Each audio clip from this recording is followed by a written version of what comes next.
জানে মারিল আমিনুল হক লস্কর স্যার আমি ওটাই হতে চাই দেখো ওলা মারবা আমি এদিন মারবা নেবো জানে মারো জানে হাইলাকান্দিৰ বিধায়ক আনোয়াৰ হুছেইন লস্কৰৰ ভাগিন জেহাদী যিটো ল'ৰা মোৰ ভাগিন ৰোহন হেনেকুৱা ল'ৰা নহয় মই জানো আৰু আপোনাৰ ভাগিন হয় মোৰ কাজেন সিস্টাৰ ভাগিন হয়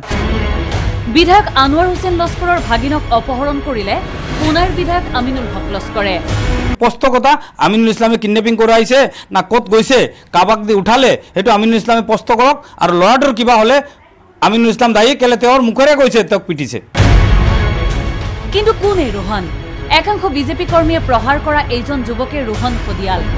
কেৱল বিজেপি কৰ্মীয়ে নহয় পুনাই সমষ্টিৰ বিজেপি বিধায়ক আমিনুল হক লস্কৰেও প্ৰহাৰ কৰাৰ অভিযোগ তুলিছিল যুৱকজনে মঙলবাৰে বিজেপি বিধায়কগৰাকীয়ে কৈছিল যুৱকজনক প্ৰহাৰৰ পিছতে আমেৰিকা আৰু মধ্যপ্ৰাচ্যৰ পৰা জেহাদীয়ে তেওঁক ভাবুকি দিয়াৰ কথা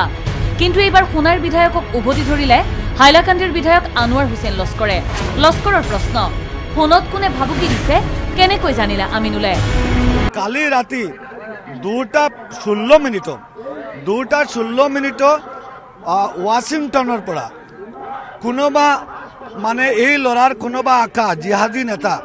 2:16 মিনিট আমাক ইউনাইটেড ষ্টেটৰ পৰা ফোন মাৰি দমকি দিছে আমিনুল ইছলাম ডাঙৰীয়াক কোনে দম দিছে কি দিছে আমিতো নাজানো এই বস্তুটো চাওক জিহাদী বুলি তেওঁ কেনেকৈ গম পায় জিহাদী বুলি তো তেওঁ ক'ব নোৱাৰে কোনোবাই যদি ফোন কৰি গালি পাৰে এইটো জিহাদী কেনেকৈ হ'ব সোমবাৰৰ নিশাৰ এই ঘটনাৰ পিছৰে পৰা সন্ধান নাই ৰোহন খদিয়াল নামৰ যুৱকজনৰ মোৰ ভাগিন আজিলৈকে কোনো টেষ্ট কৰিব পৰা নাই ক'ত আছে আমি নাজানো আমিনুল হকৰ মূৰত পাৱাৰে জোৰ কৰিছে এতিয়া যদি আমাৰ ভাগিনটো বিচাৰি উলাই নাপাওঁ কিবা যদি হয় ল'ৰাটোৰ সব দায়িত্ব আমিনুল ইছলামে ল'ব লাগিব হাইলাকান্দিৰ বিধায়ক আনোয়াৰ হুছেইন লস্কৰে কয় যে কেৱল প্ৰহাৰ কৰাতে ক্ষান্ত নাথাকি বিজেপি আৰু আৰএছএছক সন্তুষ্ট কৰিবলৈকে মুছলমান যুৱকজনক জেহাদী সজালে পুনাৰ বিজেপি বিধায়কে মুছলমান সমাজৰ বাবে কলংক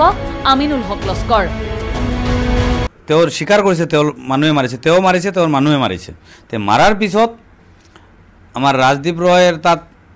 বিচাৰ দিবৰ কাৰণে তাৰ ঘৰৰ ওচৰত মিটিং কৰি আছে এইখিনিতে তেওঁলোকৰ